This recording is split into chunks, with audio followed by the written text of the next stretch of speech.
الحمد لله رب العالمين والصلاة والسلام على نبينا وحبيبنا ومولانا محمد وعلى آله وصحبه ومن اتبعهم بإحسان إلى يوم الدين. Chères sœurs, chers frères, assalamu alaikum wa rahmatullah. Dans tout événement, le début revêt une importance majeure. Parlons de l'événement avec un grand E. Le grand événement, la descente de la révélation sur notre prophète Mohammed sallallahu alayhi wa sallam. La première révélation qu'il a reçue. Iqra bismi rabbika alladhi khalaq. Lis au nom de ton Seigneur qui a créé. Lis au nom de ton Rabb, et Rabb veut dire éducateur et veut dire maître. Rabb, tarbiya, la racine, qui veut dire éducation. Donc Rabb veut dire éducateur et maître. Lis au nom de ton Seigneur qui a créé. Iqra bismi rabbika alladhi khalaq. Khalaqa al-insana min alaq. Il a créé l'homme à partir d'une adhérence, à partir du alaq. Alaq, c'est quoi? Alaq, c'est quand il y a fécondation de l'œuf dans le ventre de la mère, de la femme, et puis quand cet œuf-là se colle à l'utérus, on appelle ça alaq. Elle se colle, ça veut dire il a alaq. C'est le verbe alaq.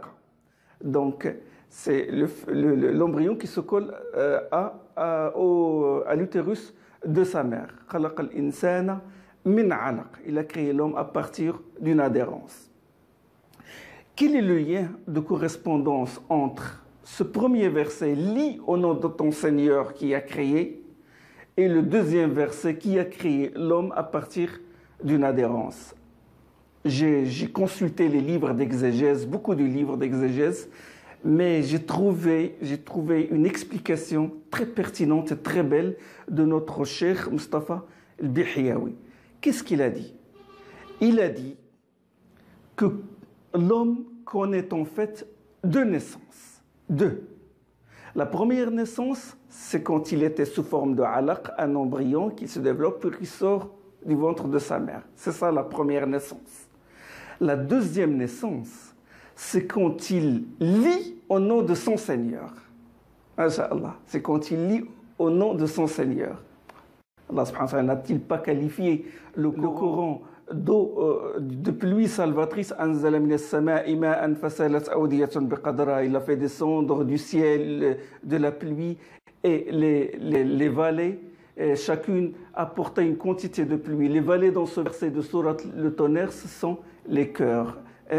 Donc Allah subhanahu wa ta'ala, il a comparé le Coran à la pluie salvatrice parce qu'il donne la vie. Et il a comparé le Coran à l'esprit. Ainsi avons-nous fait descendre sur toi un esprit émanant de notre ordre. Et l'esprit, c'est une source de la vie. Et il a qualifié aussi le Coran de lumière. Allah nuru samawati wal ard. La lumière qu'il donne aux croyants dans Surat An-Nur. Et la lumière est la source de la vie. Et donc, c'est ça le lien de correspondance entre ces deux versets. Iqra bismi rabbika alladhi khalaq. Khalaqa al-insana min alaq. Iqra wa rabbuka al-akram. Lis et ton Seigneur est le plus généreux. Répétition de l'ordre de lire. Et ton Seigneur est le plus généreux. Il n'y a pas de plus grande générosité que d'apprendre à une personne la science, le savoir. Lis et ton Seigneur est le plus généreux. Iqra wa rabbuka al-akram alladhi 'allama bil qalam, qui a enseigné à l'aide de qalam, qui a enseigné à l'aide de la plume. 'Allama al-insana ma lam ya'lam, il a enseigné à l'homme ce qu'il ne savait pas. Ça, c'est la première révélation. Il parle d'éducation, Allah, l'éducateur Rabb. Et il parle du qalam, l'outil de l'écriture. Et il parle de la lecture. Il ordonne de lire. C'est la première révélation. Juste après, Allah subhanahu wa ta'ala, parce que ces 5 versets ont été révélés au début, puis juste après, Allah subhanahu wa ta'ala révèle à son prophète les premiers versets de Surat Al-Qalam. La deuxième sourate qui a été révélée au prophète sallallahu alayhi wa sallam, elle s'appelle la sourate la plume, la sourate le qalam, ou le stylo si vous voulez, l'outil de l'écriture. Sourate al-Qalam, elle commence par Noun wal qalami wa ma yasturun. Noun par le qalam et parce qu'ils écrivent. Ma anta bi ni'mati rabbika bi majnoun. Tu n'es pas, grâce au bienfait d'Allah, tu n'es pas un fou. Il a juré Allah subhanahu wa ta'ala par la plume, par le qalam. Et il a dit Noun wal qalam wa ma yasturun. Il a juré par l'écriture. Et il a dit que pourquoi il a juré? Il a juré pour dire que son prophète sallallahu alayhi wa sallam est exempt de tout retard dans ses facultés intellectuelles. Et Noun, Abdullah ibn Abbas, il a expliqué ce nom, Noun, par l'encrier. Donc retenez bien ça. Le qalam, le savoir, le savoir, les facultés intellectuelles, l'écriture, c'est par ça que la révélation a commencé. Et Allah subhanahu wa ta'ala, quand il a parlé de son savoir, de l'immensité de son savoir et de sa parole, il a donné comme exemple, il a donné un exemple dans le Coran, c'est celui de la mer, le bahr, de la mer, qui est une mer d'encre. Il a dit subhanahu wa ta'ala dans Surat al-Kahf, قل لو كان البحر مدادا لكلمات ربي لنفد البحر قبل أن تنفد كلمات ربي. Il a dit si la mer, les océans de la terre sont composés d'encre et qu'ils servaient à écrire la parole d'Allah subhanahu wa ta'ala, ben, cette mer s'épuisera sans que la parole d'Allah ne s'épuise, même si on ajoute à cette mer une autre mer.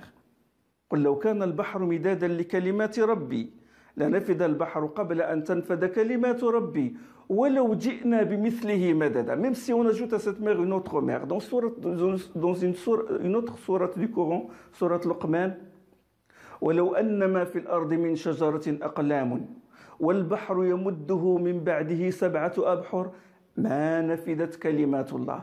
Si toute la terre est composée, si tous les arbres de la terre se transforment en stylo, en qalam, en plume, et que la mer se prolonge, on adjoint à cette mer 7 autres mers en guise d'encre, ben, ces mers-là vont s'épuiser sans que ne s'épuise la parole d'Allah subhanahu wa ta'ala.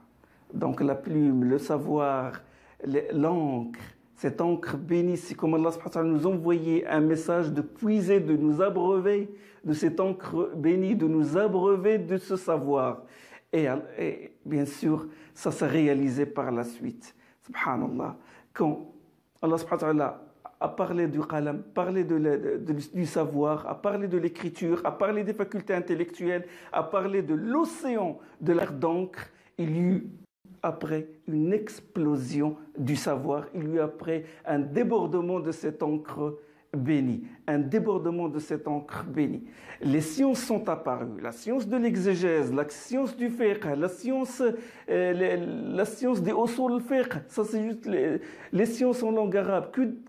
Que dire alors de la langue arabe, que dire alors de la rhétorique? Les autres sciences encore, les musulmans ont commencé à traduire même les œuvres des philosophes et tout. Il y a eu vraiment une explosion de savoir et les musulmans ont conquis l'univers, le monde entier par leur savoir. Grâce à ce savoir et grâce à cette encre dont ils se sont abreuvés, qui s'inspirent du Coran et de la Sunna, nos plus prédécesseurs, ils ont construit des civilisations. Ils ont construit des civilisations. Ils ont conquis les cœurs et les esprits. Pour que nous construisions, nous aussi, une civilisation, nous devons suivre leur même voie, développer nos facultés intellectuelles, lire, parce qu'il y a l'ordre de lire. Le premier ordre qui a été révélé au prophète sallallahu alayhi wa sallam, c'est l'ordre de lire. Et aussi, nous devons étudier et développer notre savoir. Et ne pas être tout le temps influencé par les images. Parce qu'on reçoit chaque jour un flot d'images. On est conditionné, lobotomisé. À nous de travailler notre esprit pour évoluer et construire notre personnalité et ne pas nous mettre chaque fois sous la tutelle d'un cheikh ou d'un groupe ou d'une jama'a qui nous mettent des restrictions. C'est très important ça. Si nous ne le faisons pas, nous allons être pris dans un étau. dans un étau. Dans un étau, la première mâchoire, si vous voulez, de l'étau, c'est des gens qui ne connaissent pas, qui ne reconnaissent pas cette encre-là, qui ne connaissent pas les fusions, si vous voulez, je symbolise, hein, les fusions de cette encre bénie. Ils vont le remplacer par les fusions du sang. Ils ne connaissent pas la plume, ils connaissent que les armes.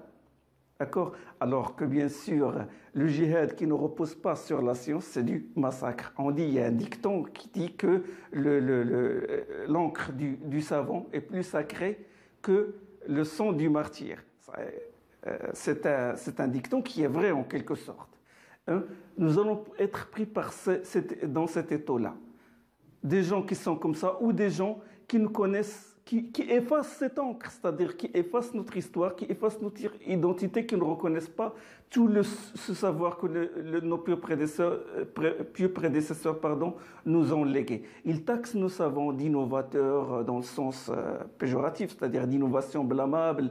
Ils taxent d'éminents savants comme l'imam Nawawi, Ibn Hajar, al-Ghazali, tous ces éminents savants sur lesquels des civilisations ont été construites. Ils les rejettent et ils les récusent. Ou des gens, qu'est-ce qu'ils font avec cette encre?